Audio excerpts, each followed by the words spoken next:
আসসালামু আলাইকুম, সবাই কেমন আছেন? আশা করি ভালো আছেন সবাই। তো আজকে ভিডিও নিয়ে আসছি ১২ দিনের যুদ্ধ শেষে ইরান এবং ইসরায়েল এবং মার্কিন যুক্তরাষ্ট্রের সাথে সম্পৃক্ত। তো আমি আমার একটা অবজারভেশন দিচ্ছি। কোনো কনক্লুশনে যাচ্ছি না, জাস্ট অ্যান অবজারভেশন। আমার কাছে মনে হচ্ছে এখানে আমেরিকার আসলে মুসলমানদের সাথে কোনো প্রবলেম নেই। হ্যাঁ, মুসলমানদের সাথে ইহুদির প্রবলেম আছে, এটা অনেক আগে থেকেই। মানে ইহুদিরা একদম আল্লাহ রসুলের জীবনে যতটুকু পড়ছি তখন থেকেই আর কি শত্রুতা করে মুসলমানদের সাথে।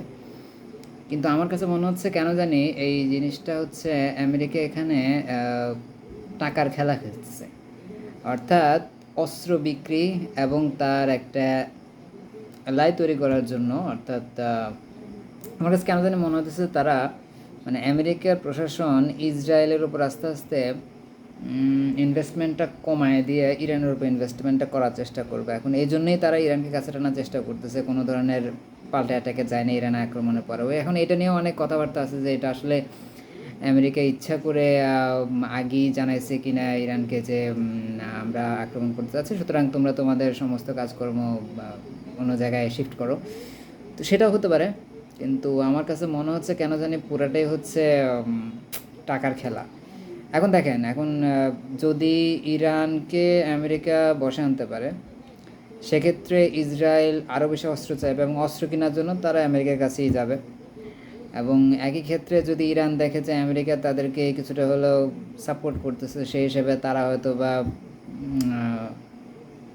একটু কম দামে তেল বিক্রি করতে পারে আমেরিকার কাছে, আই ডোন্ট নো।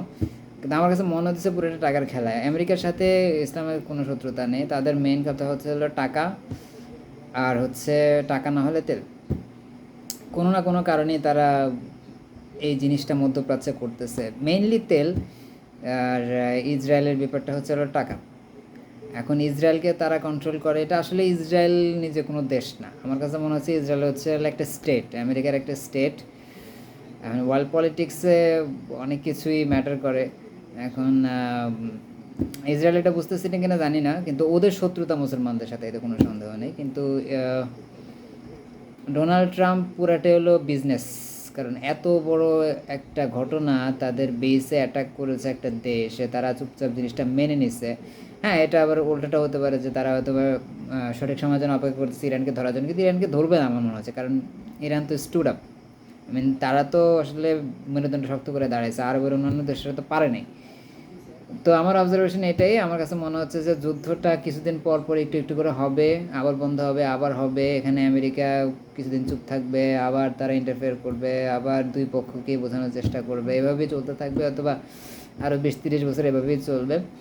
আর পারমাণবিক অস্ত্রের কথা যদি বলি, ইরানের পারমাণবিক অস্ত্র হলে আমার কাছে মনে হয় সর্বপ্রথম আমেরিকা তাদেরকে কাছে টানার চেষ্টা করবে। কারণ এখানে শিয়া সুন্নির একটা দ্বন্দ্বের ব্যাপার স্যাপার আছে, সেটাকে তারা কাজে লাগানোর চেষ্টা করবে। যতটা না আমরা এটা নিয়ে সমস্যা তৈরি করতেছি, তার থেকে বেশি সমস্যা আমেরিকার মানে পলিটিশিয়ানরা তৈরি করতেছে। একজনের কথা আরেকজনের কাছে লাগানোর বিষয়টা এখানে চলে আসছে। তো যাই হোক,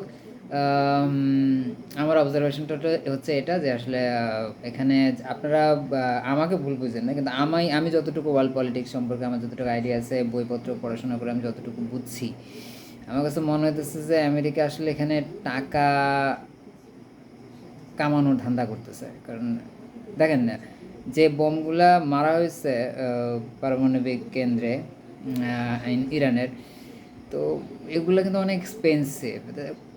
এগুলো হচ্ছে ইনভেস্টমেন্ট, এগুলো আসলে বম মারা মানে কিন্তু ধ্বংস করা না, এটা এক ধরনের ইনভেস্টমেন্ট করছে তারা।